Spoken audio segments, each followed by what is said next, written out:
प्यारे मित्रों, तो हमने पिछली वीडियो में आपको भारतेंदु युग से संबंधित MCQs कराया था। आज की वीडियो में द्विवेदी युग से MCQs हम लोग जानेंगे। पहला क्वेश्चन है, द्विवेदी युग नामकरण किया गया है किनके नाम पर? तो महावीर प्रसाद द्विवेदी के नाम पर। निम्नलिखित में से कौन सी रचना अयोध्या सिंह उपाध्याय हरिऔध की नहीं है? तो वो है विचित्र विवाह। वही वैदेही वनवास, चौके चौपदे, चुपते चौपदे, ये सब अयोध्या उपाध्याय हरिऔध की रचनाएँ हैं। शैलेंद्री के रचनाकार कौन हैं? तो मैथिली शरण गुप्त हैं शैलेंद्री के रचनाकार। निम्नलिखित में से एक मैथिली शरण गुप्त की काव्य रचना नहीं है। तो कृषक क्रंदन जो है मैथिली शरण गुप्त की नहीं है। वहीं सिद्धराज, जय भारत, हिडिंबा जो है ये मैथिली शरण गुप्त की रचनाएँ हैं। द्विवेदी युग का वह साहित्यकार जिन्हें कविता कामिनी कांत, भारतेंदु, प्रज्ञेंदु, साहित्य सुधागर उपाधि से विभूषित किया गया है, तो वो कौन है? तो वो है नाथूराम शर्मा शंकर, जिनको कविता कामिनी कांत, भारतेंदु, प्रज्ञेंदु, साहित्य सुधाकर विभूतियों से क्या किया गया? विभूषित किया गया। हरिऔध कृत काव्योपन का प्रकाशन वर्ष क्या है? तो 1909 है। मैथिली शरण गुप्त की कौन सी रचना महाभारत संबंधी नहीं है? तो वो है शक्ति। वहीं महाभारत संबंधी जो रचनाएं हैं जैसे वन वैभव, कव संहार, शैलेंद्री जो है मैथिली शरण गुप्त की महाभारत संबंधी रचनाएं हैं। खड़ी बोली का आधुनिक काल प्रथम महाकाव्य कौन सा है? तो प्रिय प्रवास है। किसके साहित्य को हम सरस्वती और इंदु में जिस प्रयोगात्मक रूप में देखते हैं वही उस साहित्य का असली रूप है? तो वह है द्विवेदी युग, यानी महावीर प्रसाद द्विवेदी युग, क्योंकि उन्होंने सरस्वती पत्रिका का जो है संपादन कार्य किया था और इंदु पत्रिका का भी। द्विवेदी युग की कविता कैसी है बताना है आपको। तो द्विवेदी की कविता कैसी है? तो ए ऑप्शन है, उपदेशात्मक है और इतिवृत्तात्मक है, क्योंकि प्रकृति चित्रात्मक जो है आपकी छायावाद से संबंधित है ना। और नवजागरण परक जो है ये आपका प्रगतिवादी संबंधित है, ठीक है ना। नारी चेतना ही प्रगतिवादी है। द्विवेदी युग की जो कविता है वो उपदेशात्मक है और इतिवृत्तात्मक है। विख्यात जीवन व्रत हमारा लोक हित एकांत था, आत्मा अमर है देह नश्वर, यह अटल सिद्धांत था। उपयुक्त पंक्ति किस कृति में संग्रहित है? तो ये भारत भारती में है कि विख्यात जीवन व्रत हमारा लोक हित एकांत था, आत्मा अमर है देह नश्वर है, यह अटल सिद्धांत था। द्विवेदी युग का एक और नाम क्या है बताना है आपको। तो जागरण सुधार काल है द्विवेदी युग का नाम। मैथिली शरण गुप्त ने इतिहास के उपेक्षित नारी पात्र को निम्न पुस्तक में प्रतिष्ठित किया है।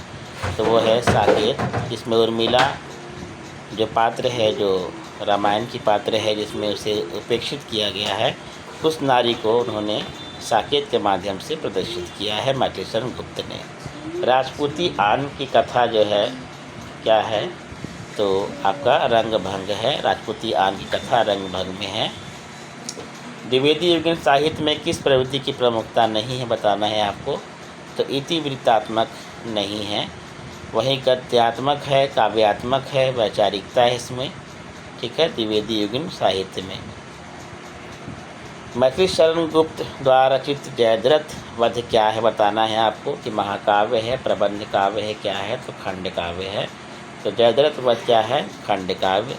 साकेत की कथा का मुख्य संबंध किसके चरित्र विकास जुड़ा हुआ है?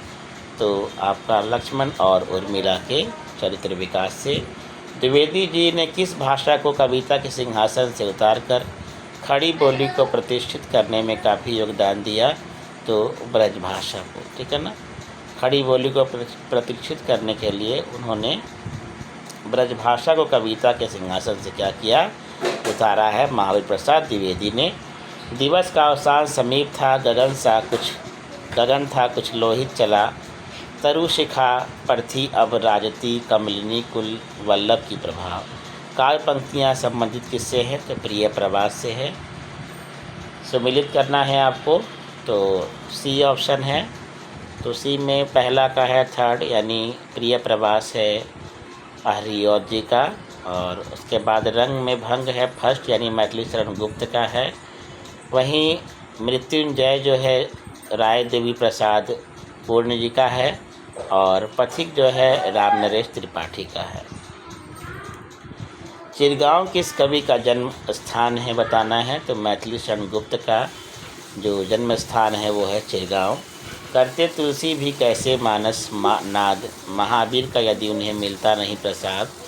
तो ये उपयुक्त पंक्तियाँ किनकी हैं, तो मैथिली शरण गुप्त की है कि करते तुलसीदास भी कैसे मानस नाद, महावीर का यदि उन्हें मिलता नहीं प्रसाद। रचना काल की दृष्टि से निम्नलिखित कृतियों का सही अनुक्रम बताना है आपको, तो प्रिय प्रवास, साकेत, तुलसीदास और कृष्णायन। तो पहले क्या आता है, प्रिय प्रवास, फिर साकेत आता है, फिर तुलसीदास, फिर कृष्णायन। वैदेही वनमास के लेखक कौन हैं, तो वैदेही वनमास के लेखक हैं अयोध्या सिंह उपाध्याय। इति वृत्तात्मक किस काव्य युग की प्रमुख विशेषताएं हैं, तो द्विवेदी युग की हैं। और एक क्वेश्चन में वहाँ दिया था कि नहीं है विशेषता, तो वो आप देख लेंगे। मुझे लगता है कि इति वृत्तात्मक युग की विशेषता है, वहाँ गलत दिया गया था, ठीक है ना। इनमें से कौन सा कवि द्विवेदी युग का है बताना है आपको, तो द्विवेदी युग का कवि इसमें है आपको गया प्रसाद शुक्ल सनेही। आधुनिक युग में द्विवेदी युग का काल सीमा कब से कब तक चला, तो 1900 से लेकर 1900, ऐसे 20 भी कह सकते हैं, लेकिन 1918 यहाँ दिया हुआ है, क्योंकि 1903 से लेकर जो है आपको 1920 तक जो है द्विवेदी युग ने पत्रिका, जो सरस्वती पत्रिका है, उसका संपादन किया था। द्विवेदी युग के सर्वश्रेष्ठ प्रगतिकार कौन माने जाते हैं, तो सर्वश्रेष्ठ प्रगतिकार है मुकुटधर पांडे। चौपट चपेट मयंक मंजरी नाटक के लेखक कौन हैं, तो ये आपके हैं किशोरी लाल गोस्वामी, चौपट चपेट और मयंक मंजरी के। मैथिली शरण गुप्त की प्रतिभा का विकास सर्वाधिक किस साहित्य के रूप में देखने को मिलता है, तो वह है प्रबंधकार रूप में, ठीक है ना। रस कलश किनकी रचना है बताना है आपको, तो रस कलश है मैथिली शरण गुप्त की है। मैथिली शरण गुप्त की निम्नलिखित काव्य कृतियों का सही अनुक्रम बताइए, सजाइए। तो पहला है पंचवटी, फिर साकेत, फिर यशोधरा, फिर द्वापर। निम्नलिखित में से मैथिली शरण गुप्त की कौन सी रचना नायिका प्रधान नहीं है बताना है आपको, तो पंचवटी नहीं है, वहीं यशोधरा और साकेत और विष्णु प्रिया, ये सब जो है नायिका प्रधान जो है रचनाएं हैं। खड़ी बोली हिंदी का प्रथम महाकाव्य कौन सा है, तो प्रिय प्रवास। रंग में भंग नामक काव्य कृति के रचयिता कौन है, तो मैथिली शरण गुप्त हैं। साकेत महाकाव्य का सर्वाधिक मार्मिक सर्ग कौन सा है, तो नवम सर्ग है। निम्नलिखित में से कौन सा काव्य ग्रंथ नहीं है बताना है आपको, तो रसज्ञ रंजन नहीं है, वही वैदेही, पथिक और भारत भारती जो है काव्य ग्रंथ है। द्विवेदी युग के संपूर्णता प्रतिनिधि कवि कौन है बताना है, तो है मैथिली शरण गुप्त। तो द्विवेदी युग के संपूर्णता प्रतिनिधि कवि हैं मैथिली शरण गुप्त हैं। अयोध्या सिंह उपाध्याय हरिऔध द्वारा लिखित काव्य ग्रंथ का नाम क्या है, तो चौखे चौपदे है। रत्नाकर कृत गंगा अवतरण किस छंद में लिखा गया है, तो रोला छंद में लिखा गया है। जगन्नाथ रत्नाकर जी का गंगा अवतरण रोला छंद में लिखा गया है। भारत भारती में किस भावना की रूपरेखा प्रस्तुत है, तो राष्ट्रीय भावना की। हिंदी भाषा के मानकीकरण की दृष्टि से कौन सा युग सर्वाधिक महत्वपूर्ण है, तो महावीर प्रसाद द्विवेदी युग, क्योंकि इसमें मानकीकरण अर्थात व्याकरण से संबंधित जो सुधार थे उस पर ध्यान दिया गया है। भक्ति काल में गृहस्थ जीवन का जैसा सुंदर चित्रण सूरदास में मिलता है, वैसा ही आधुनिक काल के किस कवि में मिलता है बताना है, तो गृहस्थ जीवन का सुंदर चित्रण तो मैथिली शरण गुप्त के रचनाओं में या कवि में जो है भक्ति काल के जैसा ही गृहस्थ जीवन का सुंदर चित्रण मिलता है, जैसा सूरदास के काव्य में मिलता था। साकेत में कितने सर्ग हैं बताना है आपको, तो साकेत में 12 सर्ग हैं। किसान के रचनाकार कौन है, तो किसान के रचनाकार हैं मैथिली शरण गुप्त हैं। क्षत्रिय उठो अब तो कुयश की कालिमा को मिट दो, निज देश को जीवन सहित तनमन तथा धन भेंट दो। वैश्यों सुनो व्यापार सारा मिट चुका है देश का, सब धन विदेशी हर रहे हैं, पर पार है क्या कलेश का। उपयुक्त काव्य पंक्तियों के रचनाकार कौन हैं? तो मैथिली शरण गुप्त हैं। खड़ी बोली का प्रथम महाकाव्य प्रिय प्रवास कई बार पूछा गया है।